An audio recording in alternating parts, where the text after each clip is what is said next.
the third segment of pre-conference workshop of yoga research. And in this segment, we will be discussing about the choices in research design. Yoga is considered as the experiential realm. Experience is more important in yoga. And Dr. Sarvapalli Radhakrishnan describes the experience as the self-sufficient or self-explanatory, Swayam Siddha. But whenever we talk about the research, we predominantly subscribe to the positivist paradigm or the analytical approach where phenomena are quantified and measured to study the causality. So, research is perceived as the objective paradigm, whereas yoga is more experiential or subjective. So, for researchers, it has always been a challenge to conjoin these two paradigms and undertake a rigorous research. As a researcher, we face several questions like what is the appropriate design to do research in yoga, or how to make the research design more robust or rigorous. At the same time, how we can bring insights of yoga to the mainstream research. So, to answer these questions and even many more questions about yoga research, we have two esteemed speakers with us who have done prolific research in yoga and associated mechanism. So let me first welcome Professor Rajesh Chandwani, who is a practicing pediatrician and assistant professor at IIM Ahmedabad. So Dr. Rajesh Chandwani has completed a Doctor of Medicine Pediatric from Baroda Medical College. Later, Dr. Chandwani developed an interest in management research and joined IIM Bangalore for fellow program in management. After completing FPM, Dr. Chandwani joined Indian Institute of Management Ahmedabad as the assistant professor of human resource management. He is also a chairperson of Center for Management of Health Services at IIM Ahmedabad. His research interests include yoga and its implication for holistic health, mindfulness, human resource management in Indian context, and etc. Dr. Chanwani's research has been published in many international peer-reviewed journals like the International Journal of Human Resource Management, Business Ethics, a European Review, and many more. Dr. Chanwani has received many prestigious awards like Best Innovation Award 2014 by USAID, Best Paper Award from the Indian Society of Training and Development, to name a few. I welcome Dr. Rajesh Chandwani for this workshop. Uh, our other speaker is Professor Ashish Pandey. Uh, we all know Professor Ashish Pandey. He is the conceptualizer and the coordinator for this yoga conference. But let me take this opportunity to give a formal introduction. So Professor Ashish Pandey is an associate professor with Shailesh Mehta School of Management, IIT Bombay. Professor Ashish teaches the courses on organizational development, human resource management, self-mastery to the students of postgraduate levels for last 10 years. The recent recognition to Professor Ashish's work includes a Best Paper Award during Indian Academy of Management meeting 2020, Fredzer Scholarship to his two PhD students from Academy of Management MSR Division, Outstanding Reviewer from Academy of Management MSR Division, recognition by Fowler Center for Case Western University for years 2016 and 18 for case written on sustainable development. A Best Paper Award during doctoral consortium with his PhD student at IIC Bangalore, and many more.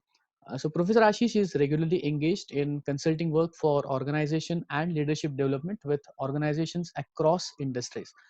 Professor Ashish has published more than 30 research articles in reputed national and international journals and the handbooks in the field of spirituality at the workplace, mindfulness, business and society interface, and practices in management.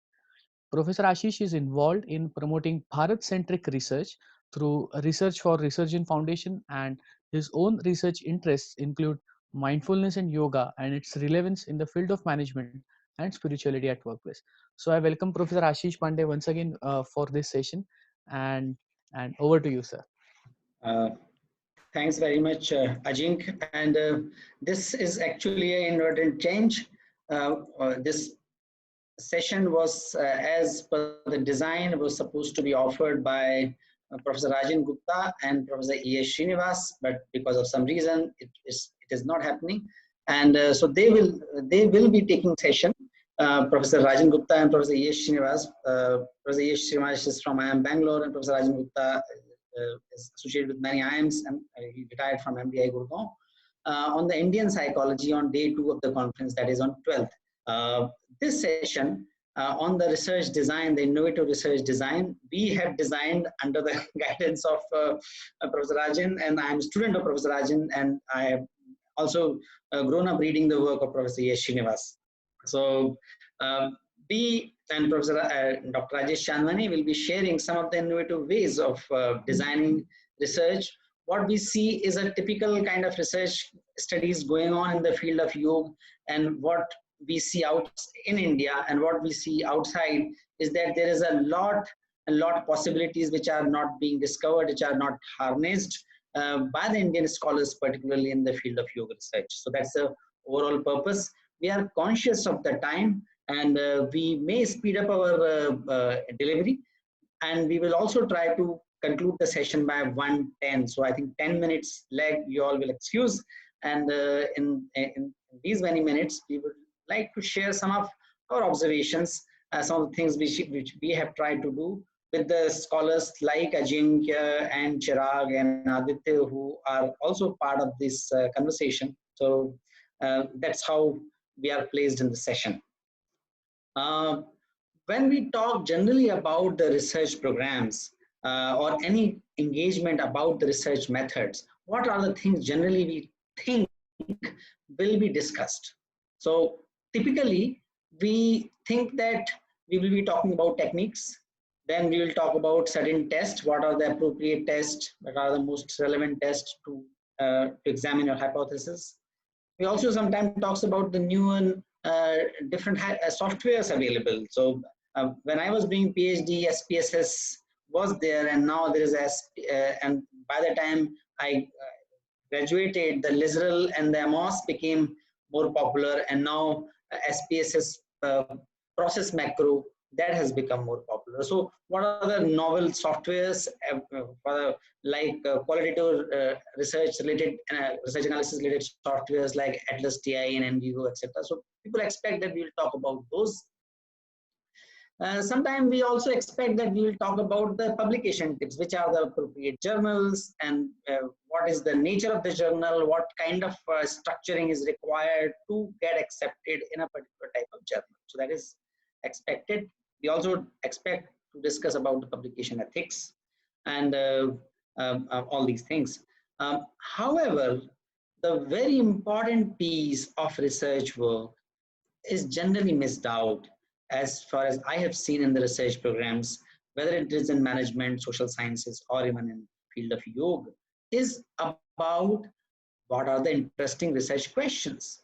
If you look at the presentation of Dr. Rudraksh, this is exactly what it is talking about. It is talking about what are the unexplored but very interesting research questions. The very question about sequencing of the sutras is a fantastic research question. Secondly, we do not have much attention on the original thinking, how we can think originally. We all know that text is there, it is revered, and we learn a lot from that. But can anyone say that any text is the final word? Had that been, there wouldn't have been so many interpretations, or what we call tikas would not have been written. So there is a lot of opportunity to reinterpret the similar truths. As we say that truth, or particularly it is so with the most fundamental existential questions of life, the truth might be the same, but that may require a different language to represent that to the world. If the modern language requires a certain type of falsification, certain ways of examining, certain ways of interpretation, we need to gear up for that.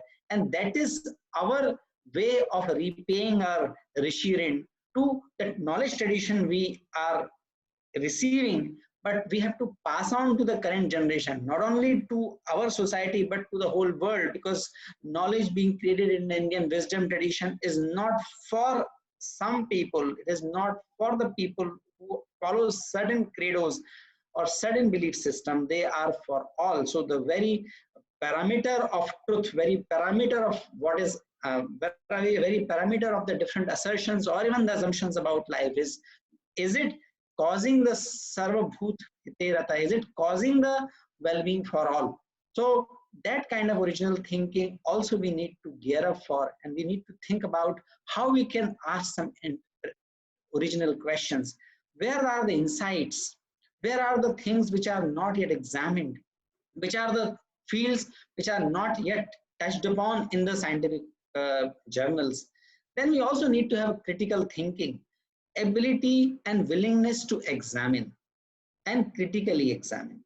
We may question the text, because only when we question the text with all the sincerity, with all the humility, we may get insight. What happens? We, in the very beginning, decide not to be critical. When we decide not to be critical, we take the surface meaning of it. But when we are genuinely critical, genuinely means the being critical is not arising out of my discounting the traditional wisdom, but my critique is arising out of my inability to interpret in the context, in the framework of my knowledge. I have two choices. Either I discard that knowledge, the new thing, or I expand my horizon. So how the existing knowledge frameworks can expand if we don't think critically? Many times people think that if I think critically, it will be disrespect to the tradition. My experience is that it is not. When we critically analyze something, and if we are genuine about it, if we are humble about it, if we go to the if we go to the experts and listen from them, expand our knowledge, actually that helps expanding our knowledge, and that at times expand the existing knowledge frameworks of the contemporary knowledge. And that's what the new knowledge, that's what is the research about, ability to create new knowledge. And that can be possible with the genuine, humble, critical thinking. Conversation with the scholars is extremely important. And this kind of conference, I know this online conference may not be excellent for the conversation, but it is good for starting the new conversations. We hope that after this conference, we remain in conversation. So this is the beginning of the conversation and the collaboration. If you look at the mindfulness research, and there is an awful of mindful research world over, there's a kind of a explosion in the mindfulness research. This research is started with the notion of vipassana by Kabat-Zinn in the MIT hospital, and he initially worked with the patients, and then this concept of mindfulness, which arose from the vipassana, became so popular in all the fields, whether it's the psychology, it's philosophy, the consciousness studies, and the whole field of mind science is now gaga about the field of mindfulness. And if you notice that there are very few contributions by the Indian scholars in that discourse, and the notion of vipassana is almost like appropriated. This is not the best thing to our traditional wisdom, but I wish to point, I don't want to crib about it at this moment, but I wish to point out that this kind of appropriation of the wisdom traditional concept happens when we ourselves don't come up with the collaboration, we don't come up with the research network and engage with these questions as a research community. So collaboration is also important, but we generally don't talk about these things in the research conferences, and particularly the research method related programs. I would like to invite to look at this framework of originality versus utility. I will be sharing 2-3 frameworks, and then Dr. Chandwani will share about his insights in terms of the potential of the qualitative research in the field of yoga. So first framework I wish to share is this originality versus utility framework. I'm sorry, my reference is missing in this. This is not my framework. I'll send the references later. Originality means, is it an incremental knowledge or it is a revelatory knowledge? Is it telling something new? Not exactly in terms of new, but in terms of the modern knowledge, is it giving something new in terms of creating new paradigm, or some revealing findings? Then this another aspect is utility. Is it practically useful or scientifically useful? Practically useful, we all know that yoga is practically useful, but scientific utility also has to be established. And scientific utility means, can it design, can it help in improving existing theories? So having, for example, one very common research studies I come across in the field of yoga is impact of yoga on the well-being, subjective well-being, perceived well-being, lack of stress, etc., etc. That is good start, but the scientific utility will be high of this kind of work when we make improvement in the well-being theory, when with our work we expand the theoretical perspective of the well-being itself. Similarly, it is about memory, it is about mind powers, it is about perception. Can we enhance the very definition of perception? Not only saying that yoga enhances my perception, or the yoga increases the clarity of the perception, but can we define the perception from the yogic perspective? That's what Mukulji was saying in the inaugural address. So we need to aim for high utility research, which is scientifically also useful. And that's where I think the Indian scholars have almost missed out, barring very few exceptions like Dr. Shirley Tellis. She will be explaining, she will be sharing her thoughts in the afternoon session.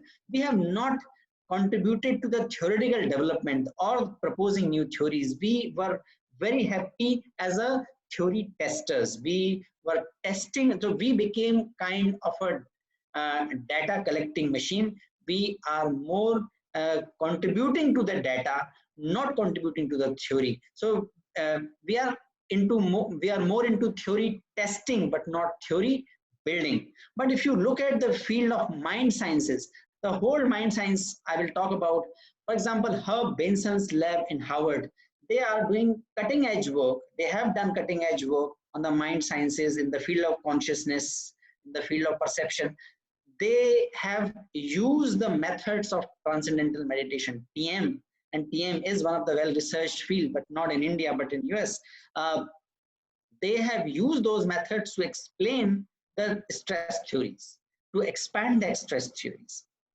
Like this kind of work is required, and that's what and this framework suggests, that the work has to be uh, high on the utility, not the practical utility alone, but the scientific utility.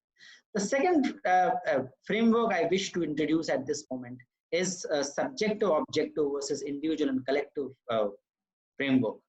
This framework was given by Kane Wilber. In a very simple term, it says that any phenomena has these four quadrants. Individual subjective quadrants, which are related to intentions, values of individuals.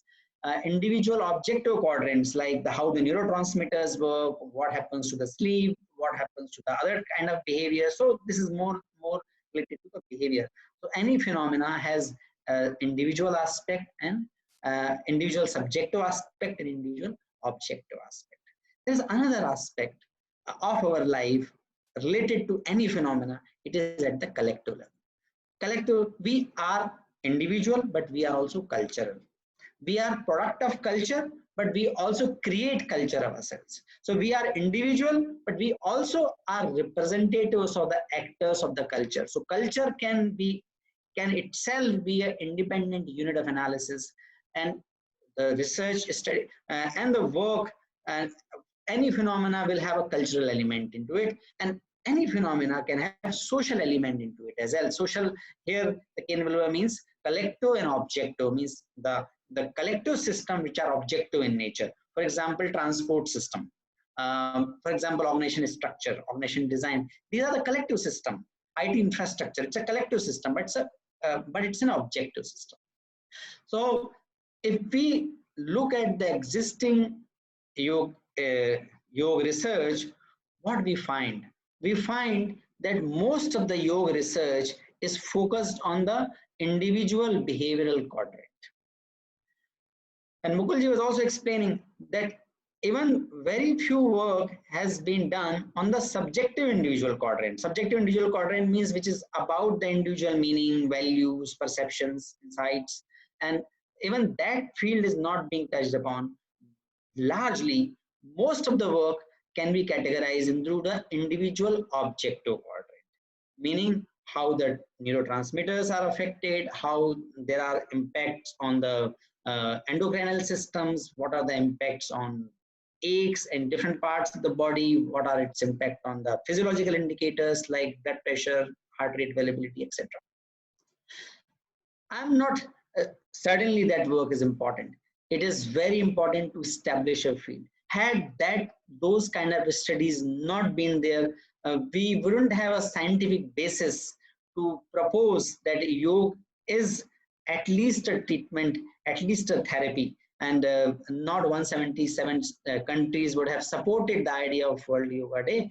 It is because of largely because of this kind of work. But the invitation is that this work is done, and as Indians we have the wherewithal. We have philosophy, we have text, we have masters, we have practitioners whose aim is not to publish papers but to practice and attain the higher level of consciousness. We have the possibilities not explored in these quadrants, which are related to individual subjective quadrants, individual collective quadrants. What are the cultural phenomena? How a community when practices yoga, what are the characteristics of a community which practices yoga? This has impact on the pattern of consumption. This has impact on the law and order. This has impact on the kind of systems and systems and organizations and institutions we create if we study the community which embrace the idea and the practices of yoga. And similarly, how our social system should be designed, and what are the appropriate and useful social systems which actually impact the well-being, and can the insights arising out of the yoga research be used to create those kind of systems and processes. So this is in the modern language called design research. Design research meaning you not only think, not only examine what is and how the variables are connected, you hypothesize, you conjecture based on the scientific mental experiments, as the famous example of Albert Einstein. The mental thought experiment was that if someone is riding the vehicle which is running with the age of light, what will happen to the age of that person? The age will become zero, the time will become zero. So that kind of thought experiments, based on those some thought experiments, the social systems theories can be given about how to design the systems and processes.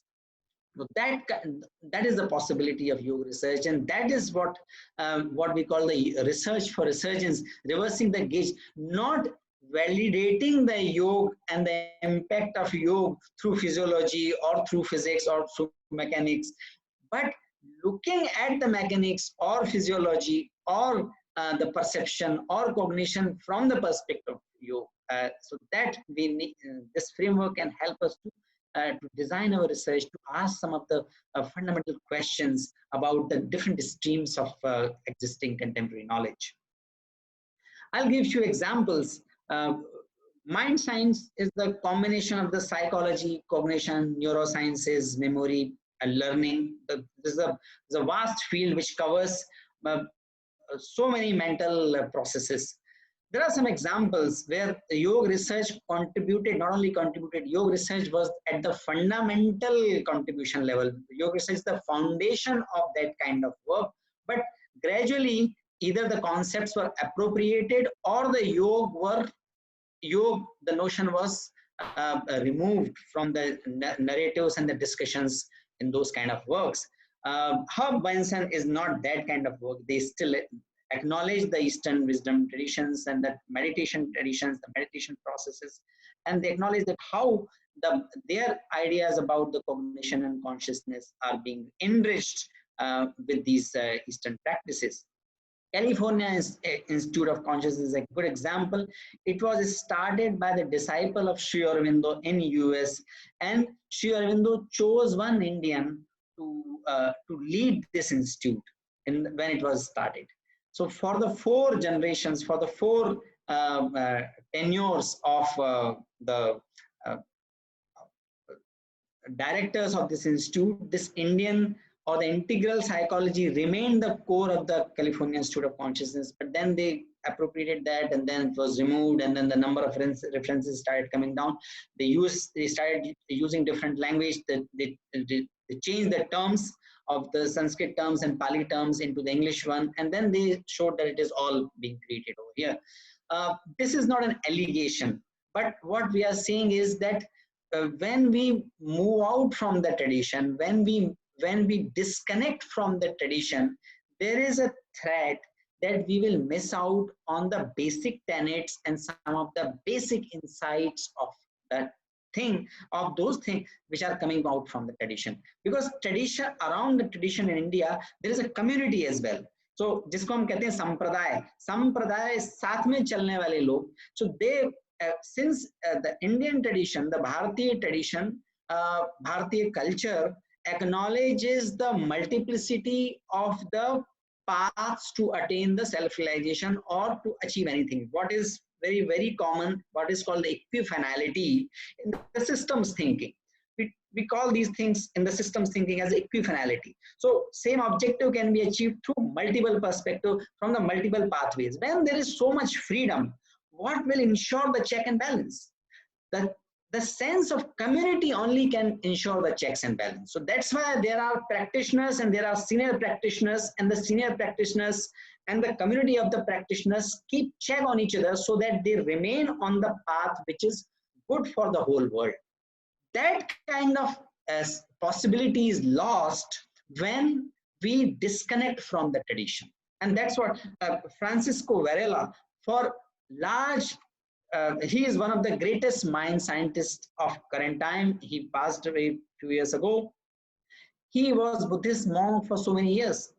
And in some literature, he acknowledges the Buddhist origin, but in large number of literature, he has not acknowledged the tradition through which the insights which have come, and those insights were converted into his theoretical propositions or hypotheses.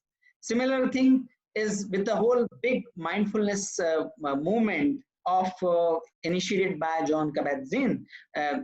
This was Vipassana, with which it started. Then the name of Vipassana just missed out in the mindfulness literature. Sri Aurobindo talked about multiple dimensions and layers of being. That is a root thought of multiple intelligence. Now, we have not looked at the Sri Aurobindo's. Why we have not looked at? Because scholars in India have not built on that. We have not created literature on that. We have not created research programs around that. So, someone who has created research program, packaged it, or the better term is they communicated those ideas into the language which is more acceptable in the current times. Those ideas, when were presented in the modern language, the contemporary language, there were a lot of takers. So we have not looked at Sri Aurobindo's ideas.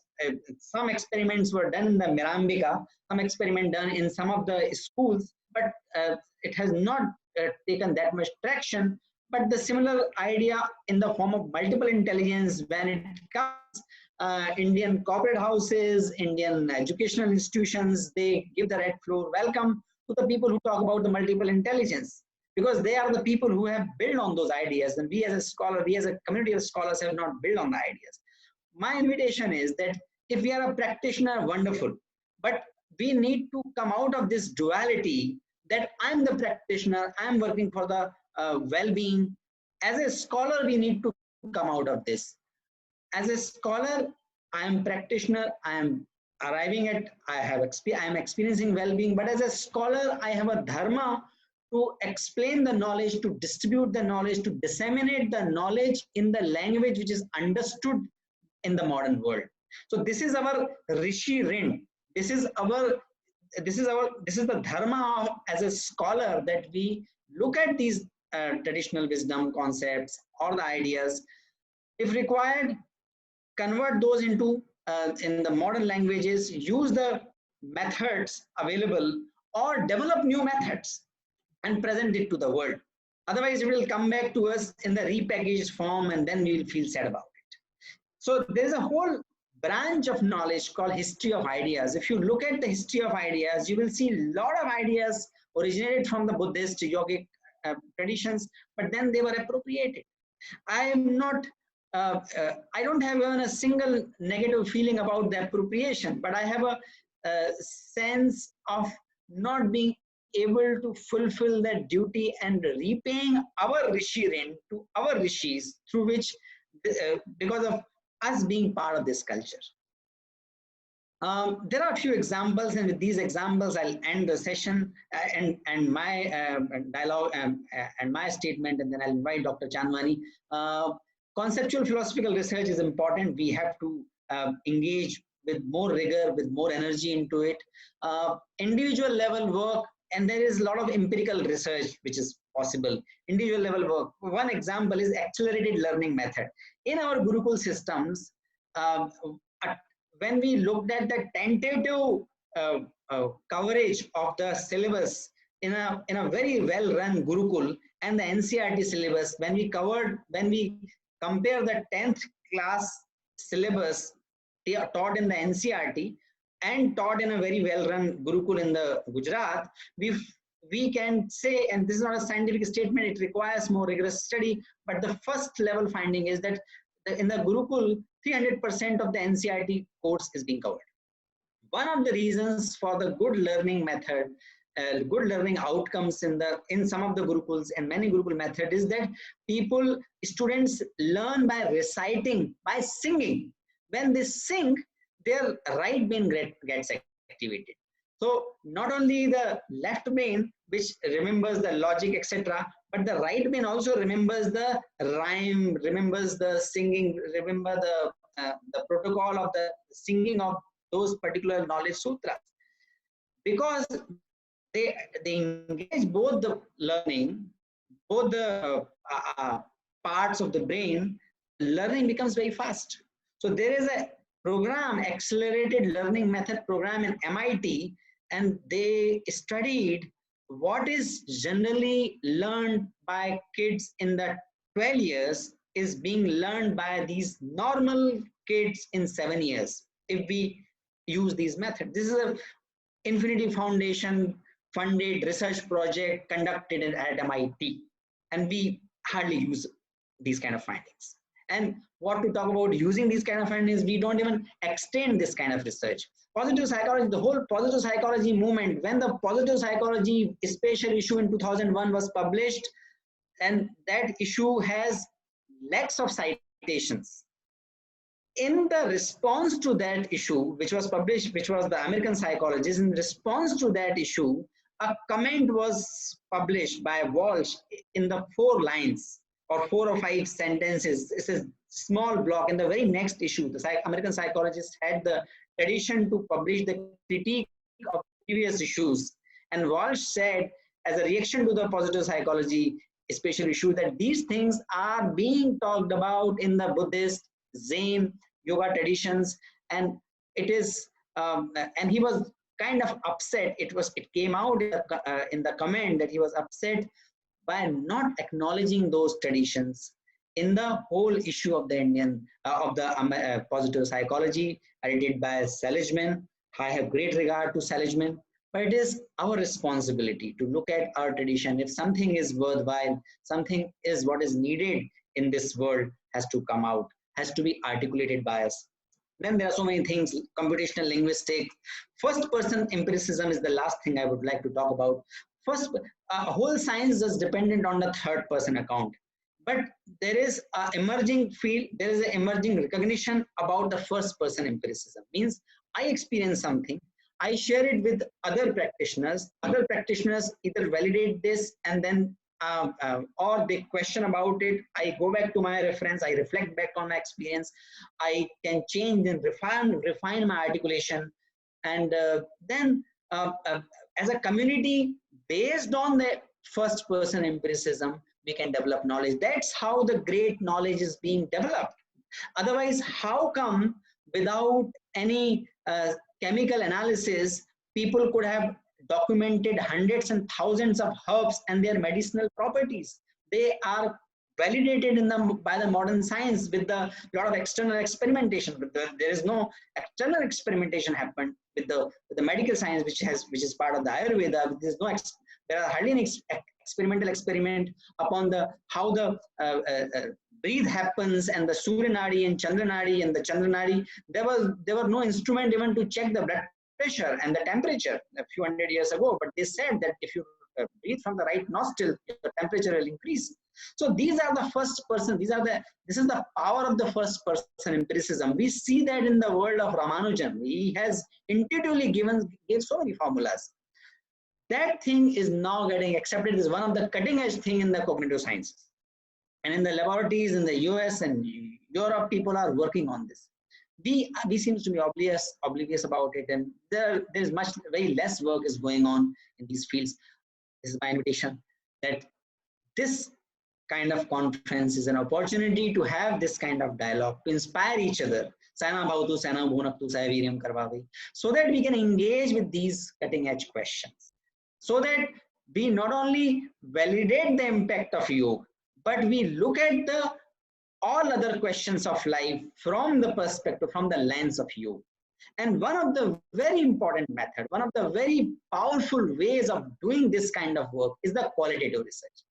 We assume that until there is a number to support, what we say will not look scientific. That's a unfortunate thing. Unfortunate in terms of our assumption. Science doesn't demand that kind of thing.